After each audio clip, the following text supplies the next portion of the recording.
새벽 2시 17분. 우편함에서 꺼낸 회색 봉투를 뜯는 순간 내 손이 떨렸다. 3억 원 연체 안내. 상환 못하면 방송에서 말할게요. 릴리. 그 이름을 보는 순간 나는 웃었다. 웃음이 나왔다. 10년을 함께 산 남편이 내가 모르는 여자에게 3억을 바쳤다는 게 믿기지 않아서가 아니라 이미 알고 있었기 때문이다. 속으로 생각했다. 이제 끝까지 가보자. 윤재야, 내가 날 얼마나 바보로 봤는지. 이제 내가 알게 될 거야.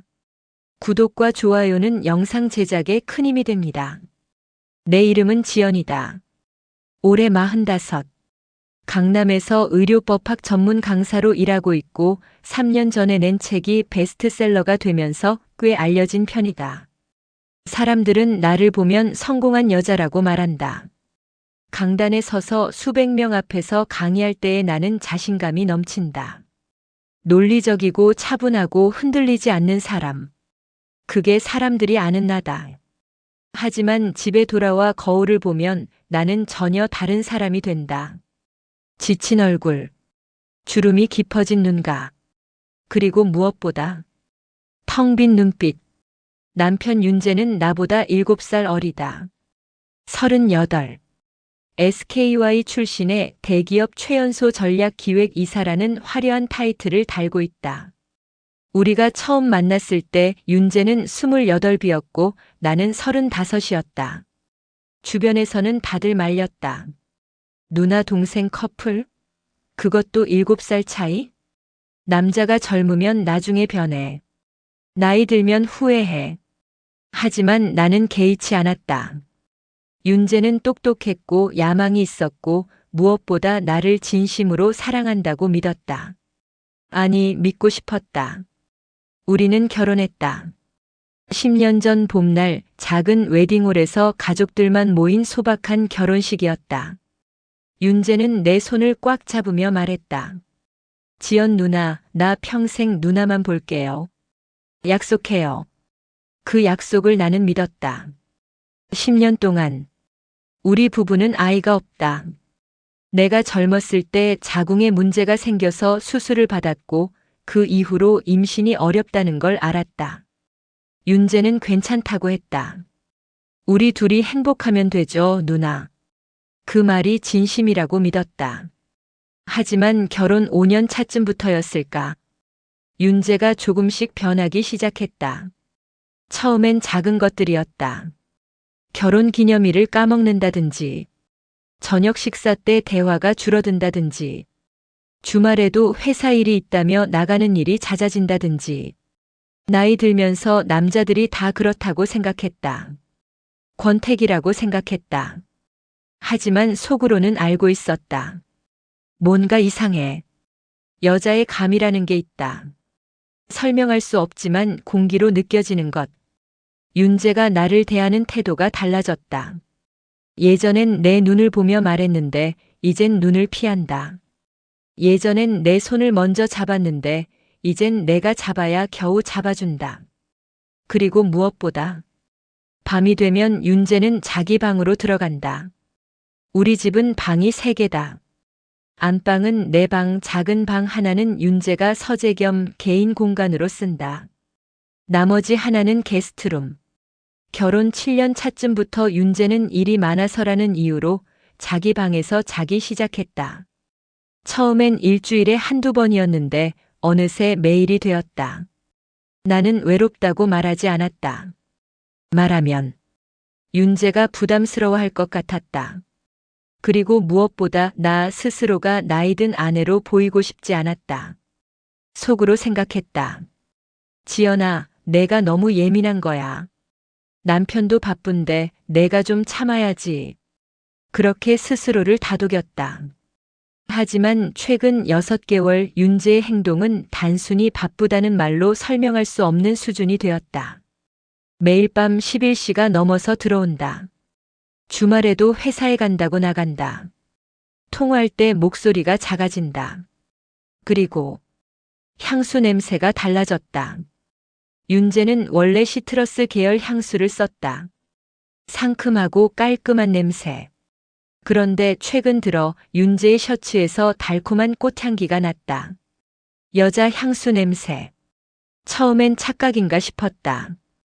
회사에서 여직원들이랑 회의했을 수도 있지. 하지만 매일같이?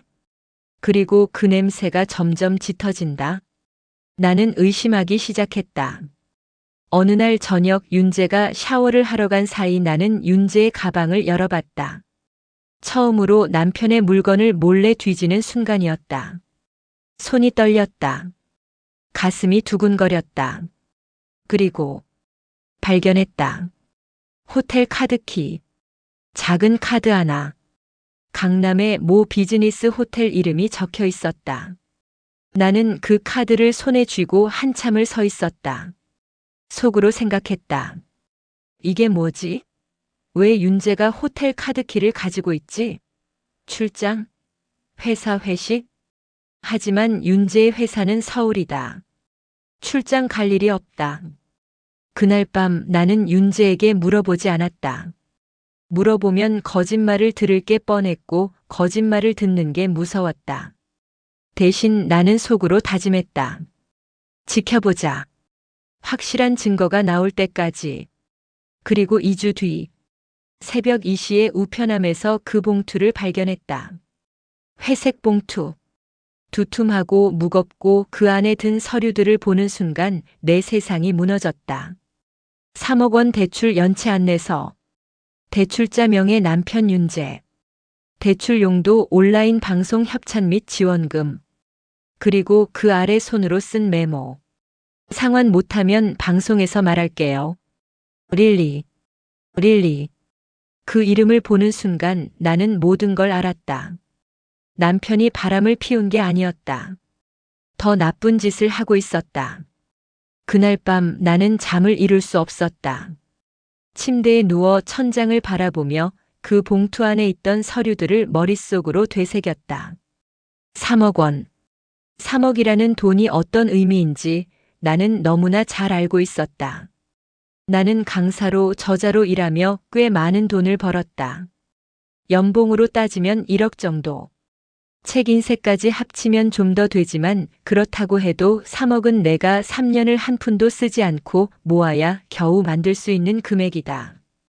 그 돈을 윤재가 어디에 썼다는 거지? 온라인 방송 협찬? 지원금? 그리고 릴리는 누구지? 나는 이불을 걷어차고 일어나 노트북을 켰다. 시간은 새벽 3시. 검색창에 릴리 BJ라고 쳤다. 수많은 결과가 나왔다.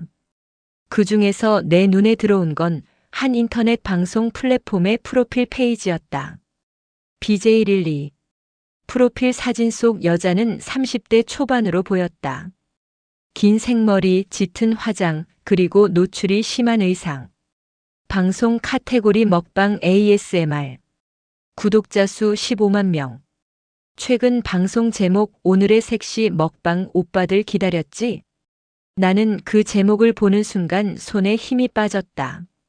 섹시 먹방. 오빠들. 그리고 하트 이모티콘. 나는 떨리는 손으로 최근 방송 영상을 클릭했다. 화면 속 릴리는 검은색 속옷 같은 옷을 입고 카메라를 향해 웃고 있었다. 그녀는 젓가락을 입에 물며 말했다.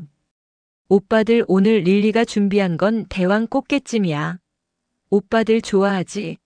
릴리가 맛있게 먹을게. 그리고 그녀는 꽃게를 입에 넣으며 과장되게 음소리를 냈다. 나는 그 영상을 10초도 채 보지 못하고 껐다. 속이 메스꺼웠다. 이게 남편이 3억을 바친 여자라는 거야?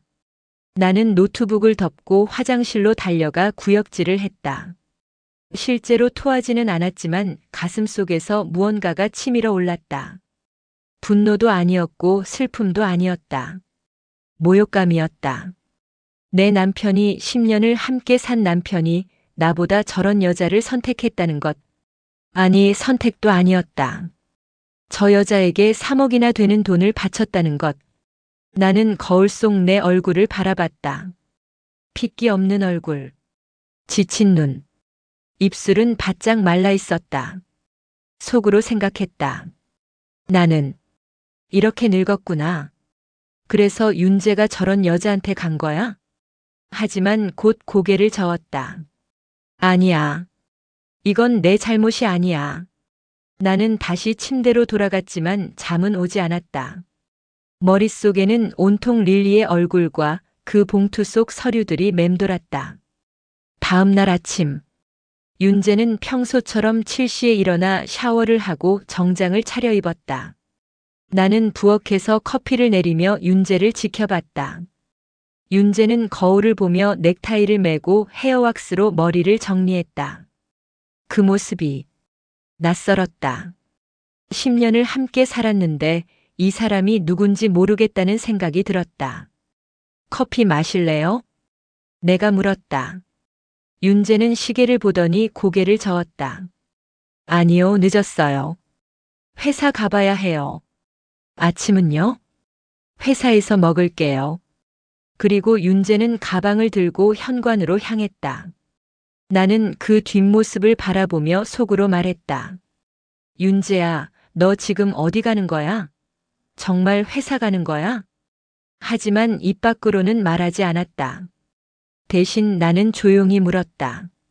오늘 저녁에 집에 와요? 윤재는 현관문을 열며 대답했다. 글쎄요, 회의 있으면 늦을 수도 있어요. 그리고 문이 닫혔다.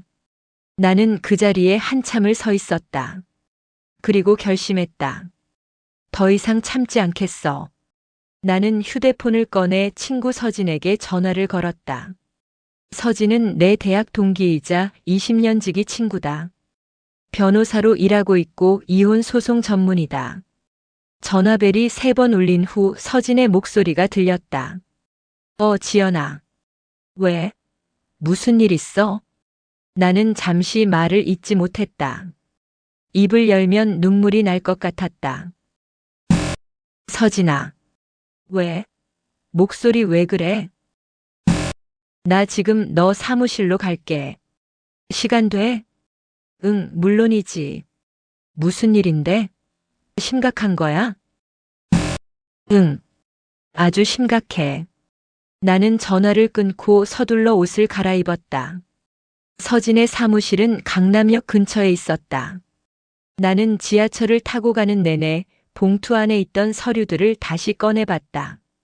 대출 내역서, 대출 은행 제2금융권, 대출 금액 3억 원, 대출 일자 2023년 5월부터 2024년 10월까지 총 7차례 분할 대출, 대출 용도 온라인 방송 장비 구입, 협찬금, 지원금, 보증인 없음 본인 신용, 그리고 그 아래 손으로 쓴 메모.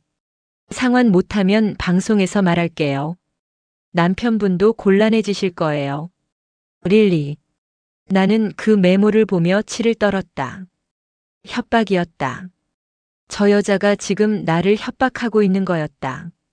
아니, 정확히는 윤재를 협박하는 건데 그게 결국 나한테까지 온 거였다. 지하철 안에서 나는 주변 사람들의 시선이 신경 쓰였다. 혹시 내 얼굴을 보면 내가 지금 무슨 생각을 하고 있는지 알 수 있을까? 혹시 내가 지금 무너지고 있다는 걸 알 수 있을까? 하지만 아무도 나를 쳐다보지 않았다. 모두가 각자의 휴대폰만 보고 있었다. 그게 더 외로웠다. 서진의 사무실에 도착했을 때 서진은 이미 나를 기다리고 있었다.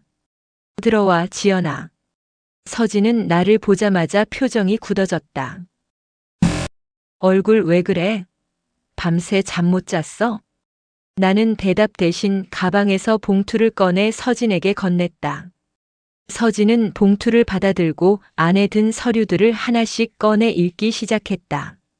나는 그 모습을 지켜보며 입술을 깨물었다. 서진의 표정이 점점 심각해졌다. 이게 뭐야? 3억? 응. 윤재가? 내 남편이? 응. 서진은 서류를 다 읽고 나서 나를 똑바로 쳐다봤다. 지연아, 이거 심각해. 나도 알아. 이거 단순히 바람 피운 거 아니야. 이건 서진은 잠시 말을 멈췄다가 조심스럽게 말했다. 이건 사기야. 횡령이야. 뭐? 윤재가 이 돈을 어떻게 빌렸는지 봐. 제2금융권에서 7차례에 걸쳐 분할로 빌렸어. 그리고 용도는 방송 장비 구입, 협찬금, 지원금이라고 적혀 있어. 이게 무슨 뜻인지 알아? 나는 고개를 저었다. 서진은 한숨을 쉬며 말했다. 윤재가 이 BJ한테 계속 돈을 준 거야. 그것도 엄청난 금액을. 그리고 이제 돈을 갚을 수 없으니까 이 여자가 협박하는 거지. 협박? 그래. 이 메모 봐. 방송에서 말할게요라고 했잖아. 이건 윤재의 비리를 폭로하겠다는 협박이야. 나는 그제야 상황을 이해했다.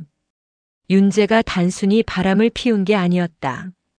윤재는 이 여자에게 계속 돈을 줬고 그 돈을 갚지 못하니까 이제 협박을 당하고 있는 거였다. 그럼 나는 어떻게 해야 해? 서진은 내 손을 잡으며 말했다. 일단 증거를 더 모아야 해. 이 서류만으로는 부족해.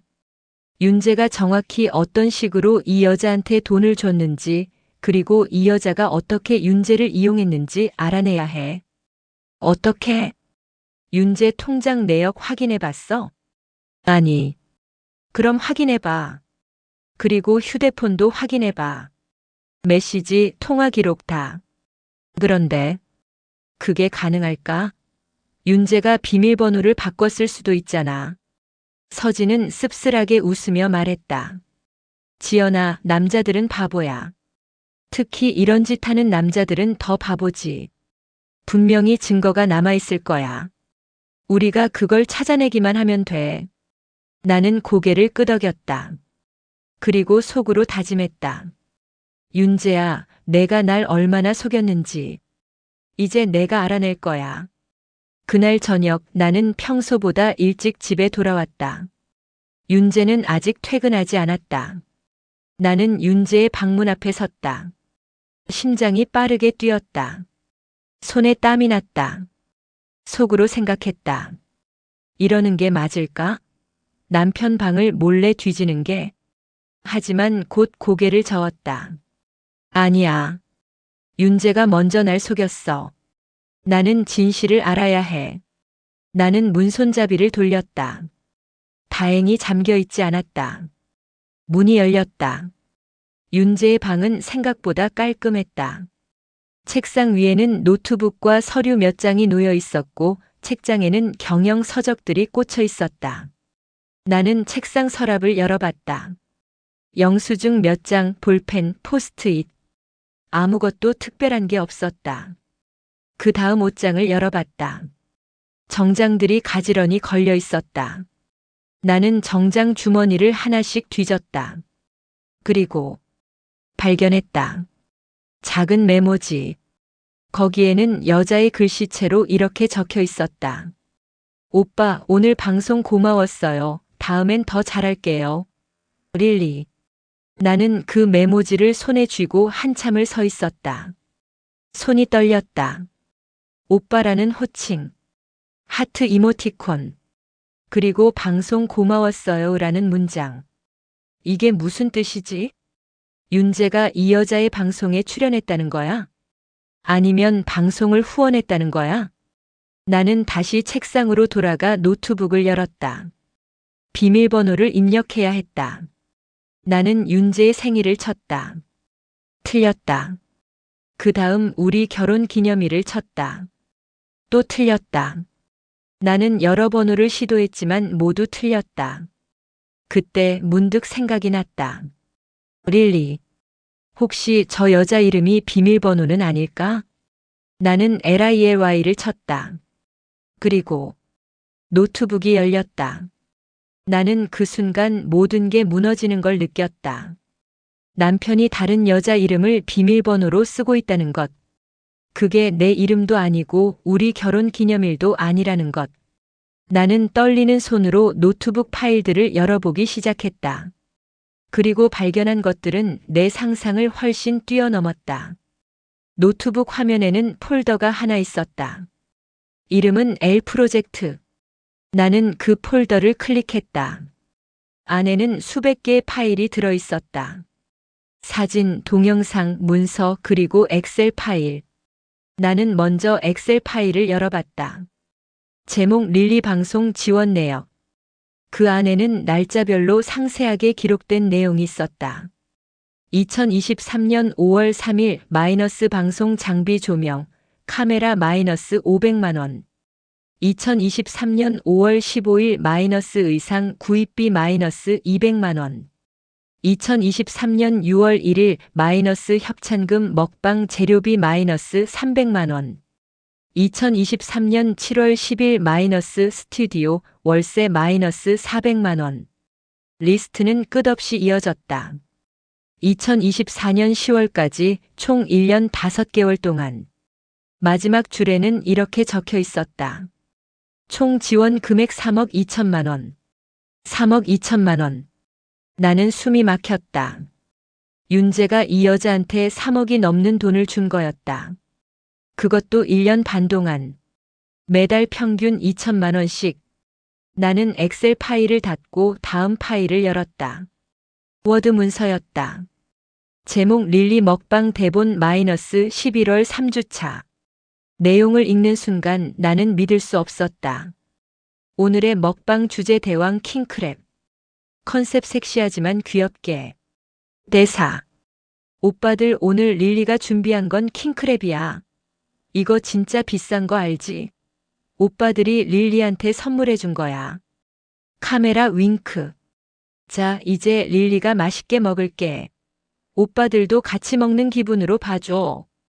대본이었다. 윤재가 이 여자의 방송 대본을 직접 써주고 있었던 거였다. 나는 다른 문서들도 열어봤다. 모두 방송 대본이었다.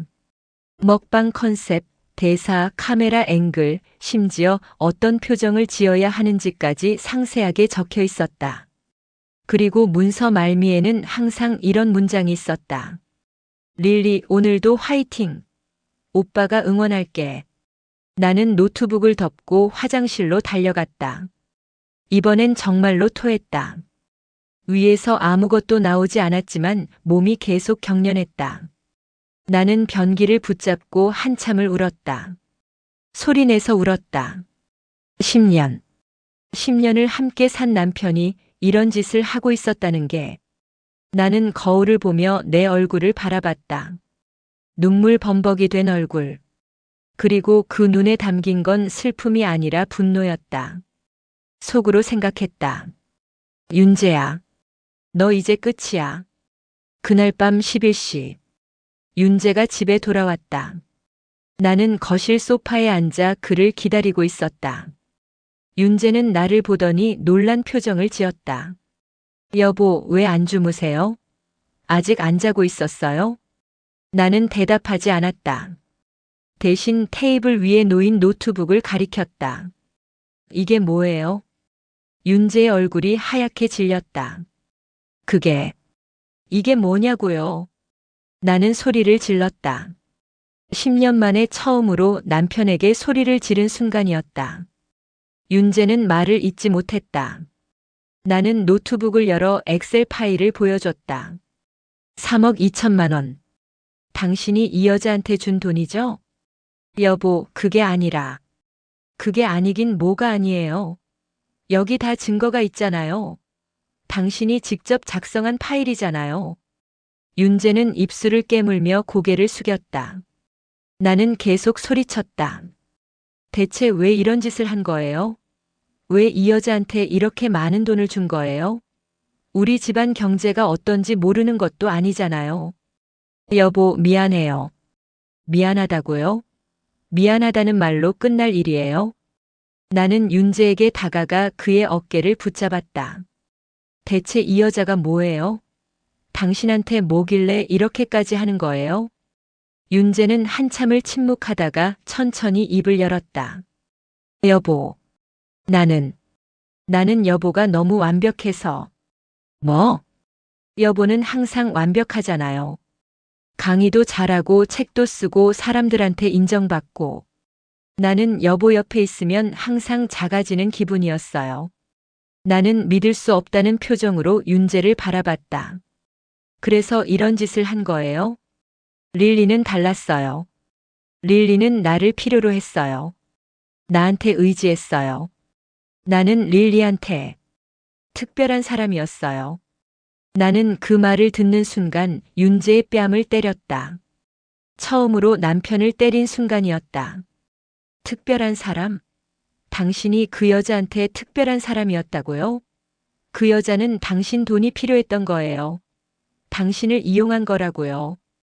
윤재는 뺨을 감싸며 나를 바라봤다. 그 눈에는 눈물이 맺혀 있었다. 하지만 나는 더 이상 동정심이 들지 않았다. 나가요. 뭐? 나가라고요. 당장 이 집에서 나가요. 여보. 나가요. 당신 얼굴 보기 싫어요. 윤재는 한참을 망설이다가 결국 가방을 들고 현관으로 향했다. 문이 닫히는 소리가 들렸다. 나는 그 자리에 주저앉아 또 울었다. 이번에는 소리내서 울지 않았다. 그냥 조용히 눈물만 흘렸다.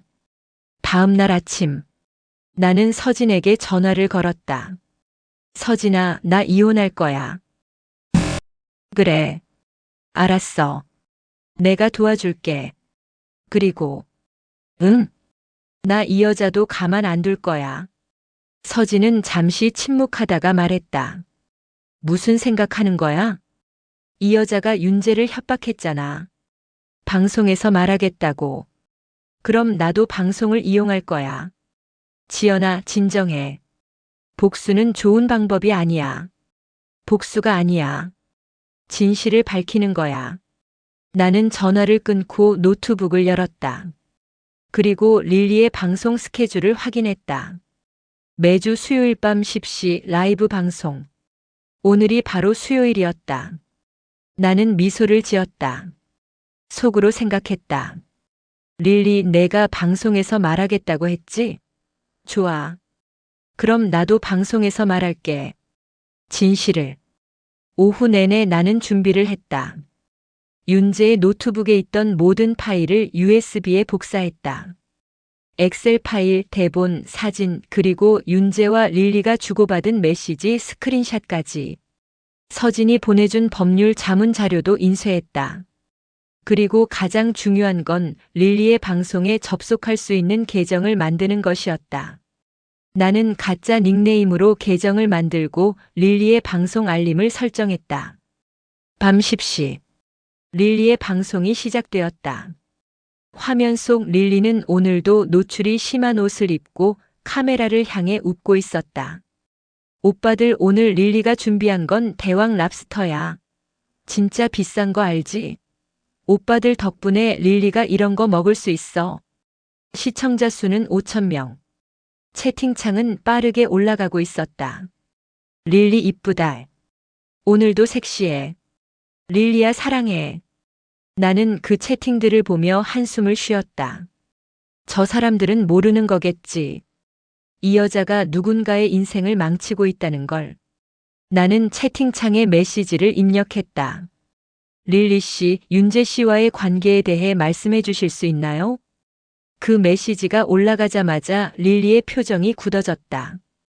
그녀는 카메라를 보며 어색하게 웃었다. 무슨 말씀이세요? 저 그런 거 없는데요. 나는 다시 메시지를 입력했다. 3억 2천만 원을 받으신 것도요? 채팅창이 순간 조용해졌다. 그리고 곧 폭발했다. 뭐? 3억? 이게 무슨 소리야? 릴리 뭔가 숨기는 거 있나? 릴리는 당황한 표정으로 말했다. 아, 이거 악플러인가 봐요. 무시할게요, 오빠들. 하지만 나는 멈추지 않았다. 윤재 씨의 아내입니다. 증거 자료를 모두 가지고 있습니다. 지금 경찰에 신고 준비 중입니다. 그 메시지를 보는 순간 릴리의 얼굴이 하얗게 질렸다. 그녀는 급하게 방송을 종료했다. 죄송해요, 오빠들. 오늘은 여기까지 할게요. 화면이 꺼졌다. 나는 노트북을 덮고 미소를 지었다. 속으로 생각했다. 이제 시작이야, 릴리. 그날 밤 윤재에게서 전화가 왔다. 여보, 제발 이러지 마세요. 뭘 이러지 말라는 거예요? 릴리 방송에 나타난 거 여보였죠? 네, 저였어요. 왜 이러시는 거예요? 이미 다 끝난 일이잖아요. 나는 냉정하게 대답했다. 끝난 일이 아니에요. 이제 시작이에요. 여보, 당신이 저 여자를 방송에 이용했으니 나도 방송을 이용할 거예요. 공평하죠? 여보, 제발. 이러면 저도 회사에서. 회사요? 당신 회사가 지금 중요해요? 나는 전화를 끊었다. 그리고 서진에게 메시지를 보냈다. 내일 이혼 소송 준비 시작할게. 서진의 답장이 바로 왔다. 알았어. 내가 최고의 사설 탐정을 연결해 줄게. 이번엔 끝까지 가는 거지. 나는 답장을 보냈다. 응. 끝까지. 다음 날 나는 서진이 소개해준 사설 탐정을 만났다. 그의 이름은 강민석. 40대 중반의 남자로 이혼 소송 관련 증거 수집 전문가였다. 의뢰인께서 필요하신 건 남편분과 이 여성의 정확한 관계, 그리고 금전 거래 내역에 대한 추가 증거가 맞으시죠? 네, 맞아요. 강민석은 내가 가져온 USB를 받아들고 말했다. 이미 상당한 증거를 확보하셨네요. 하지만 법정에서 확실하게 이기려면 더 필요합니다. 특히 이 여성이 의뢰인의 남편을 의도적으로 이용했다는 증거가 필요해요. 어떻게 하면 되나요? 일단 이 여성의 계좌 추적부터 시작하겠습니다. 그리고 남편분의 휴대폰 기록, 호텔 출입 기록, CCTV 영상 등을 확보하겠습니다. 나는 고개를 끄덕였다. 비용은 얼마나 들까요? 약 500만 원 정도 예상됩니다. 알겠습니다. 시작해 주세요. 강민석은 명함을 건네며 말했다. 2주 안에 모든 자료를 준비해 드리겠습니다. 그 2주 동안 나는 지옥 같은 시간을 보냈다. 강의는 계속해야 했다. 학생들 앞에서는 평소처럼 웃으며 강의를 했지만 강의실을 나오는 순간 무너졌다. 밤에는 잠을 이룰 수 없었다. 머릿속에는 온통 윤재와 릴리의 모습이 맴돌았다. 그리고 무엇보다 힘들었던 건 윤재로부터 계속 연락이 온다는 것이었다. 윤재는 매일같이 전화를 걸었고 문자를 보냈다. 여보, 제발 한 번만 얘기해요. 여보, 나 정말 잘못했어요. 여보, 다시 시작할 수 있잖아요. 하지만 나는 단 한 번도 답하지 않았다. 대신 윤재의 메시지를 모두 스크린샷으로 저장했다. 증거로 쓰기 위해서였다. 2주 후, 강민석으로부터 연락이 왔다. 의뢰인님, 자료 준비 완료됐습니다. 사무실로 오실 수 있으신가요? 나는 서둘러 강민석의 사무실로 향했다. 책상 위에는 두툼한 파일이 놓여 있었다. 강민석은 그 파일을 펼치며 말했다. 먼저 남편분과 릴리 씨의 만남 기록입니다. 파일 안에는 날짜별로 정리된 자료가 있었다. 2023년 4월 15일 마이너스 강남 호텔 대실 이 시간. 2023년 5월 3일 마이너스 강남 호텔 대실 3시간. 2023년 6월 10일 마이너스 강남 호텔 대실 4시간. 총 27번의 만남. 모두 호텔이었다. 나는 그 자료를 보며 손이 떨렸다. 27번. 1년 반 동안 27번이나 만났다는 거였다. 강민석은 계속 설명했다. 그리고 이건 릴리 씨의 계좌 내역입니다. 또 다른 파일이 펼쳐졌다. 릴리의 계좌에는 윤재로부터 입금된 돈이 상세하게 기록되어 있었다. 2023년 5월 마이너스 500만 원. 2023년 6월 마이너스 700만 원. 2023년 7월 마이너스 1200만 원.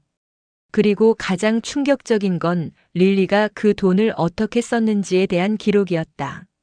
명품 가방 구입 마이너스 300만 원. 성형외과 마이너스 500만 원.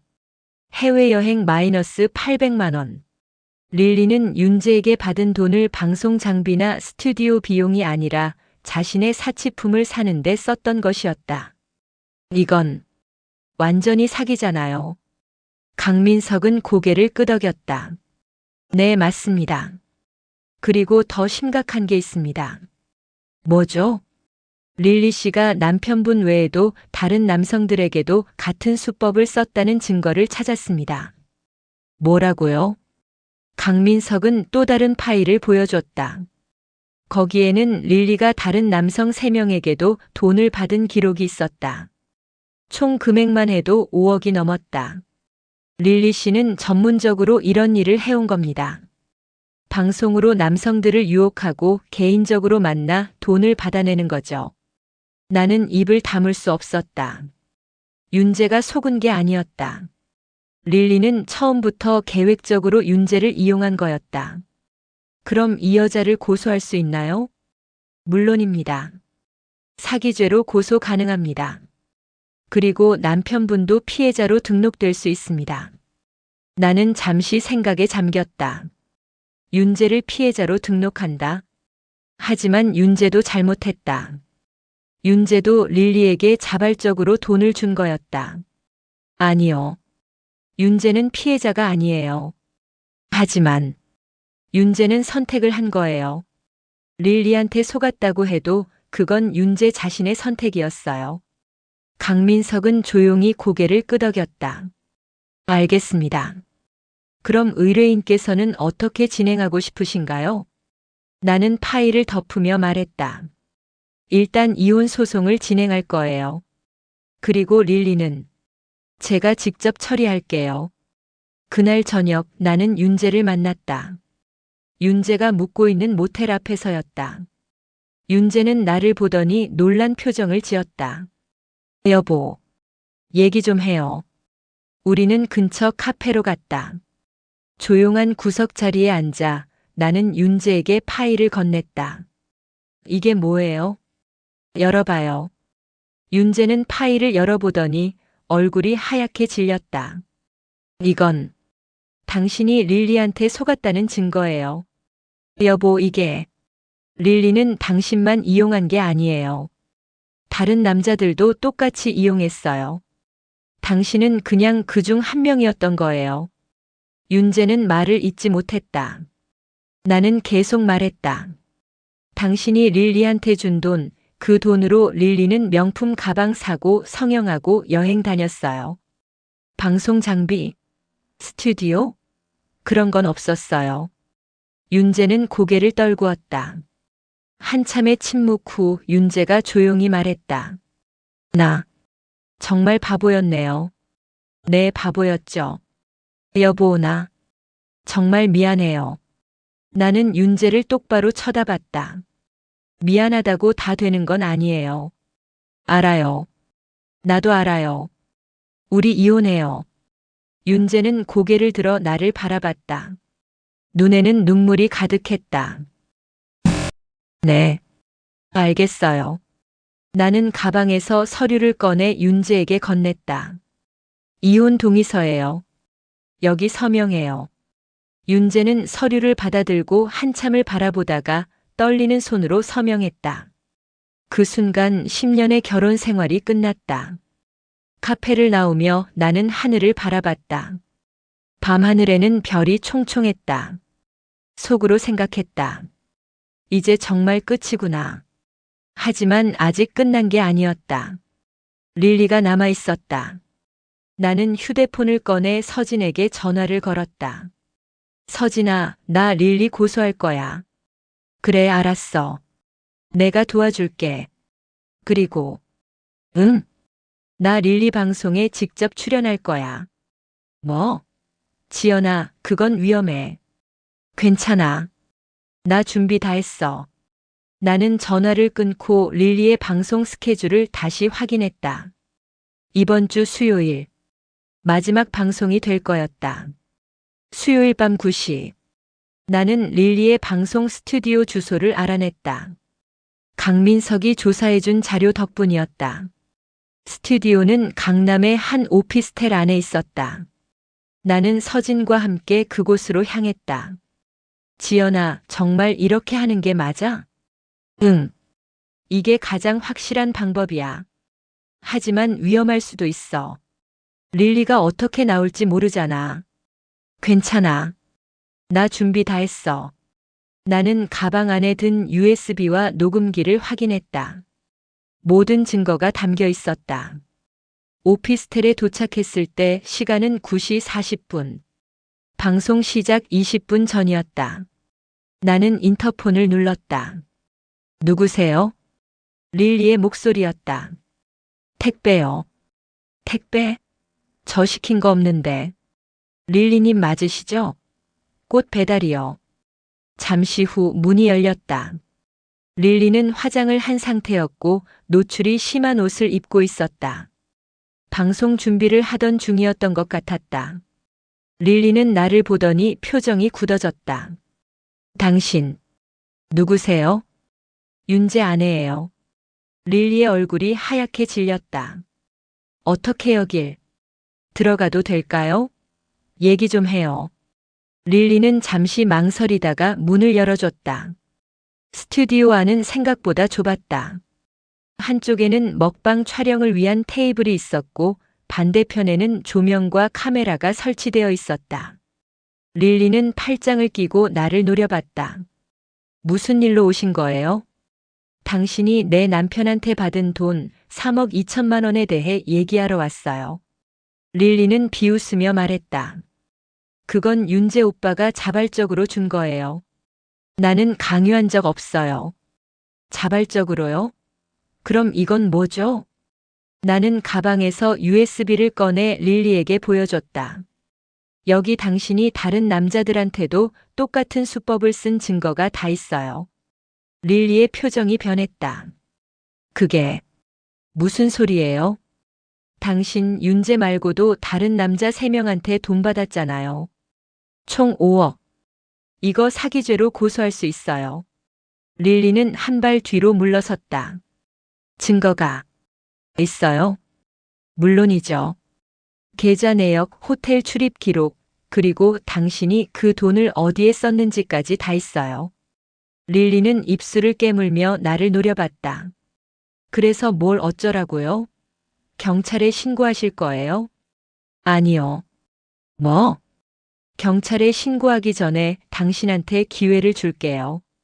릴리는 의아한 표정을 지었다. 무슨 기회요? 오늘 방송에서 진실을 말하세요.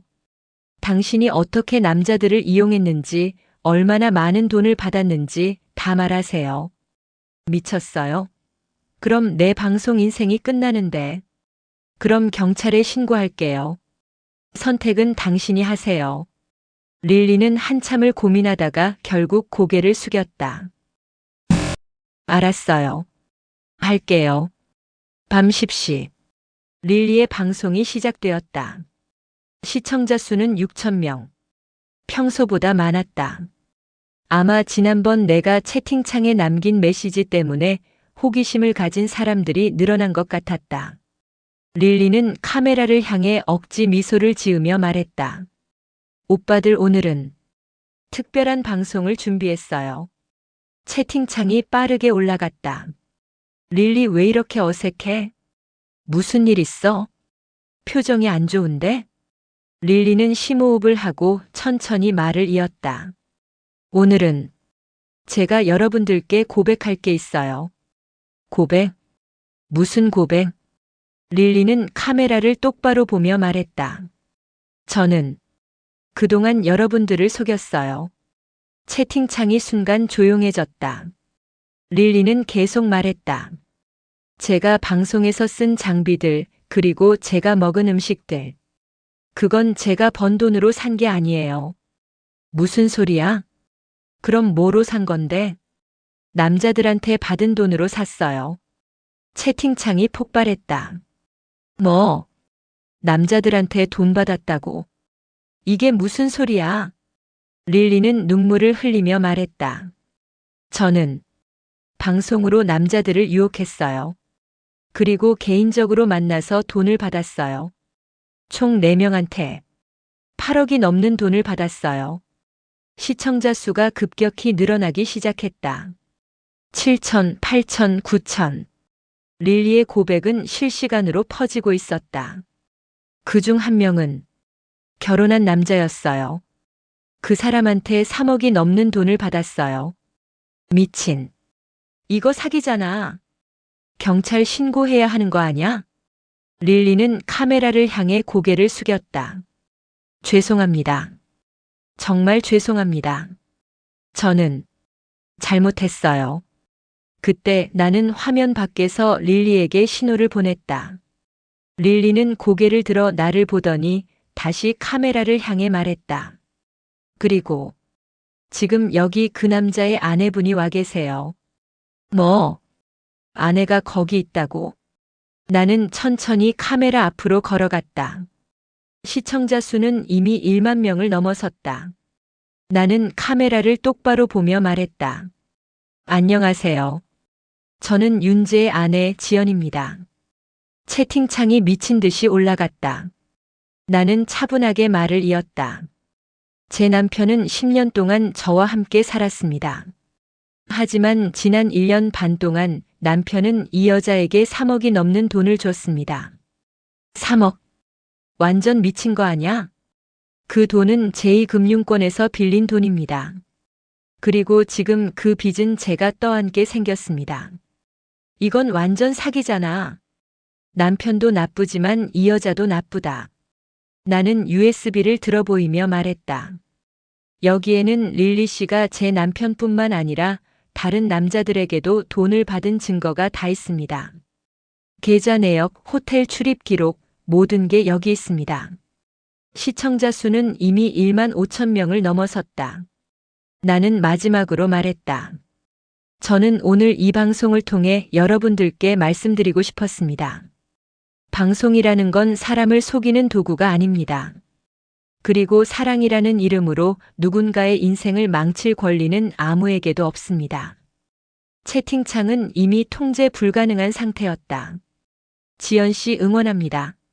릴리 고소해야 해. 이거 완전 사기극이네. 나는 카메라를 끄고 릴리를 바라봤다. 릴리는 바닥에 주저앉아 울고 있었다. 이제 끝났어요. 릴리는 고개를 들어 나를 바라봤다. 제 인생도 끝났어요. 나는 냉정하게 대답했다. 당신이 선택한 거예요. 스튜디오를 나오며 서진이 나를 안아줬다. 수고했어, 지연아. 응. 이제 정말 끝난 거야. 나는 고개를 끄덕였다. 하지만 가슴 한구석은 여전히 허전했다. 10년의 결혼 생활이 이렇게 끝나다니. 속으로 생각했다. 윤재야, 그리고 릴리. 너희들은 이제 각자의 길을 가게 될 거야. 나도 마찬가지고. 릴리의 방송이 끝난 후 상황은 급격하게 전개되었다. 방송 영상은 실시간으로 각종 커뮤니티에 퍼졌다. 뉴스에서도 이 사건을 다뤘다. 인기 BJ 시청자들 속여 8억 챙겨. 섹시 먹방 뒤에 숨겨진 충격적 진실. 결혼한 남성에게 3억 받은 BJ 논란. 릴리의 방송 채널은 즉시 정지되었다. 그리고 3일 후 경찰 조사가 시작되었다. 나는 모든 증거 자료를 경찰에 제출했다. 계좌 내역, 대출 서류, 호텔 출입 기록, 그리고 릴리가 다른 남성들에게도 돈을 받은 증거까지. 경찰은 릴리를 사기 혐의로 입건했다. 그리고 놀랍게도 릴리에게 돈을 준 다른 남성들도 하나둘씩 나타나기 시작했다. 그들은 모두 비슷한 수법으로 릴리에게 속았다고 진술했다. 릴리가 방송 장비가 필요하다고 해서 돈을 줬습니다. 릴리가 아프다고 해서 병원비를 줬습니다. 릴리가 빚이 있다고 해서 갚아줬습니다. 모두 거짓말이었다. 릴리는 그 돈을 자신의 사치품을 사는 데 썼고 심지어 일부는 도박에 썼다는 것도 밝혀졌다. 검찰은 릴리를 사기죄로 기소했고 1심에서 징역 3년이 선고되었다. 한편 윤재는 회사에서 징계를 받았다. 대기업 이사라는 직책은 물론 회사에서의 신뢰도 모두 잃었다. 결국 윤재는 사직서를 냈다. 그리고 나에게 마지막으로 연락을 해왔다. 여보, 마지막으로 한 번만 만나줄 수 있어요? 나는 잠시 고민하다가 만나기로 했다. 우리는 결혼식을 올렸던 웨딩홀 근처 카페에서 만났다. 윤재는 많이 야위어 있었다. 얼굴에는 수염이 자라 있었고 눈에는 핏발이 서 있었다. 여보, 무슨 일이에요? 윤재는 한참을 말하지 못하다가 조용히 입을 열었다. 나 모든 걸 잃었어요. 회사도 돈도 명예도 그리고 여보도. 나는 대답하지 않았다. 윤재는 계속 말했다. 지난 몇 달 동안 많은 생각을 했어요. 내가 왜 이런 짓을 했는지, 왜 여보를 배신했는지. 그리고 깨달았어요. 나는 열등감에 사로잡혀 있었어요. 열등감? 네. 여보는 항상 완벽했어요. 강의도 잘하고 책도 쓰고 사람들한테 인정받고. 나는 여보 옆에 서면 항상 작아지는 기분이었어요. 나는 윤재를 바라봤다. 윤재는 눈물을 흘리며 말했다. 릴리는 나를 특별하게 봐줬어요. 나한테 의지했어요. 나는 릴리한테 필요한 사람이었어요. 그게 좋았어요. 하지만 그게 다 거짓이었죠. 릴리는 나를 사랑한 게 아니라 내 돈을 사랑했던 거예요. 윤재는 고개를 숙였다. 여보, 나 정말 후회해요. 매일 후회해요. 여보를 잃은 게, 우리가 함께한 10년을 망친 게. 나는 잠시 침묵하다가 조용히 말했다. 윤재 씨. 네. 후회는 이미 늦었어요. 10년 동안 저는 당신을 믿었어요. 당신이 저를 사랑한다고, 우리가 평생 함께할 거라고 믿었어요. 여보. 하지만 당신은 그 믿음을 배신했어요. 그것도 1년 반 동안이나. 윤재는 울음을 터뜨렸다. 나는 가방에서 서류 한 장을 꺼내 윤재에게 건넸다. 이게 뭐예요? 이혼 합의서예요. 최종본이에요. 윤재는 서류를 받아들고 읽기 시작했다. 거기에는 재산 분할과 위자료에 대한 내용이 적혀 있었다. 위자료 1억 5천만 원. 재산 분할 60%. 네. 서진이 협상해준 금액이에요. 당신이 릴리한테 준 돈도 고려한 거예요. 윤재는 고개를 끄덕였다. 알겠어요. 동의할게요. 그리고, 네. 릴리한테 빌린 3억 2천만 원, 그 빚은 당신이 책임지세요. 저는 보증인도 아니고 연대 책임도 없어요. 윤재는 고개를 숙였다. 네. 알겠어요.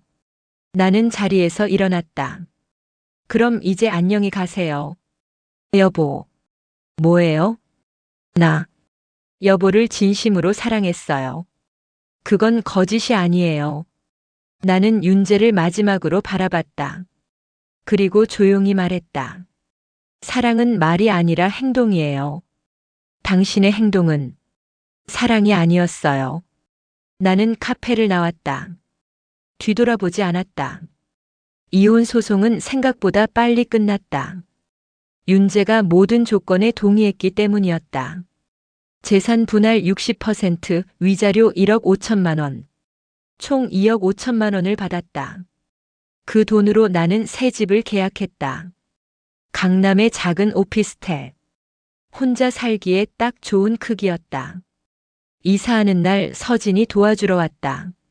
지연아, 이제 새로운 시작이야. 응. 기분이 어때? 나는 잠시 생각하다가 대답했다. 후련해. 후련해? 응. 10년 동안 짊어지고 있던 짐을 내려놓은 기분이야. 서진은 내 어깨를 토닥이며 말했다. 잘했어. 정말 잘했어. 이혼 후 한 달. 나는 다시 강의실에 섰다. 학생들은 평소처럼 나를 반겼다. 교수님, 오랜만이에요. 교수님 건강하세요? 나는 웃으며 대답했다. 네, 건강해요. 오늘 강의 시작할게요. 강의는 평소처럼 진행되었다. 하지만 강의가 끝난 후 한 학생이 내게 다가왔다. 20대 후반으로 보이는 여학생이었다. 교수님, 잠깐 얘기 좀 나눌 수 있을까요? 물론이죠. 무슨 일이에요? 학생은 조심스럽게 말했다. 저, 교수님 방송 봤어요. 나는 순간 멈칫했다. 방송이요? 네. 릴리 BJ 방송에 나오신 거. 그리고 교수님 이야기. 아. 학생은 눈물을 글썽이며 말했다. 저도 비슷한 상황이었어요. 제 남자친구가 다른 여자한테. 나는 학생의 손을 잡아줬다. 힘들었겠어요. 네. 근데 교수님 방송 보고 용기를 얻었어요. 저도 헤어졌어요. 그리고 지금은 혼자지만 괜찮아요. 나는 학생을 안아줬다. 잘했어요. 정말 잘했어요. 학생은 울먹이며 말했다. 교수님 덕분이에요. 고맙습니다. 그날 이후로 비슷한 사연을 가진 사람들이 나를 찾아왔다. 이메일로, 전화로, 그리고 직접 찾아와서 그들은 모두 내 이야기를 듣고 용기를 얻었다고 말했다. 그리고 나는 깨달았다. 내 고통이 헛되지 않았다는 것을, 내 경험이 누군가에게 도움이 될 수 있다는 것을. 이혼 후 3개월. 나는 새로운 프로젝트를 시작했다. 유튜브 채널이었다. 채널 이름은 지연의 진실 토크. 주제는 간단했다. 관계, 배신, 그리고 회복. 첫 영상은 내 이야기였다. 안녕하세요. 저는 지연입니다. 오늘은 제 이야기를 하려고 합니다. 나는 카메라를 향해 차분하게 내 경험을 이야기했다. 10년의 결혼 생활, 남편의 배신, 릴리와의 대결, 그리고 이혼까지. 모든 것을 솔직하게 말했다. 영상은 빠르게 퍼졌다. 조회수는 50만, 100만, 그리고 300만을 넘어섰다. 댓글창에는 응원의 메시지가 가득했다. 지연님 정말 대단하세요. 저도 용기를 얻었어요. 지연님 덕분에 제 인생을 되찾았어요. 나는 그 댓글들을 하나하나 읽으며 울었다. 행복한 눈물이었다. 이혼 후 6개월. 나는 책을 쓰기 시작했다. 제목은 섹시 먹방보다 더 뜨거운 건 당신의 진실입니다. 책에는 내 경험뿐만 아니라 나를 찾아온 사람들의 이야기도 담았다. 배신당한 사람들, 속은 사람들, 그리고 다시 일어선 사람들의 이야기. 책은 출간 즉시 베스트셀러가 되었다. 서점에서 사인회를 할 때 한 중년 여성이 내게 다가왔다. 선생님, 저도 선생님처럼 용기를 내고 싶어요. 나는 그녀의 손을 잡으며 말했다. 할 수 있어요. 당신도 할 수 있어요. 이혼 후 1년. 나는 다시 강남역 근처를 지나가게 되었다. 그곳은 윤재와 자주 데이트했던 곳이었다. 예전에는 그곳을 지나갈 때마다 가슴이 아팠다. 하지만 이제는 아니었다. 나는 그곳을 지나가며 미소를 지었다. 속으로 생각했다. 이제 괜찮아. 나는 이제 괜찮아. 그리고 정말로 괜찮았다. 어느 날 저녁 서진과 함께 저녁을 먹었다. 지연아, 요즘 어때? 응, 좋아. 정말 좋아. 새로운 사람 만나볼 생각은 없어? 나는 웃으며 고개를 저었다. 아직은 아니야. 지금은 나 자신에게 집중하고 싶어. 그래, 그것도 좋지. 서진은 와인 잔을 들어 나에게 건배를 제안했다. 지연아, 너 정말 대단해. 진심으로 존경해. 고마워, 서진아. 내가 없었으면 나 이렇게까지 못 왔을 거야. 우리 평생 친구지? 응, 평생. 우리는 와인 잔을 부딪혔다. 그날 밤 집에 돌아와 침대에 누웠다. 천장을 바라보며 나는 지난 1년을 되돌아봤다. 고통스러운 시간이었다. 하지만 그 시간을 통해 나는 더 강해졌다. 그리고 무엇보다 나 자신을 다시 찾았다. 속으로 생각했다. 윤재야, 그리고 릴리. 너희들 덕분에 나는 다시 태어났어. 아이러니하지? 너희들이 날 망가뜨렸지만 결국 날 더 강하게 만들었어. 나는 눈을 감았다. 이제는 편안하게 잠들 수 있었다. 악몽도 없었다. 인생은 예측할 수 없습니다. 우리가 믿었던 사람이 우리를 배신할 수도 있고, 우리가 사랑했던 사람이 우리를 떠날 수도 있습니다. 하지만 그것이 끝이 아닙니다. 나는 10년의 결혼 생활을 잃었지만 나 자신을 되찾았습니다. 3억이라는 돈을 잃었지만 더 큰 용기를 얻었습니다.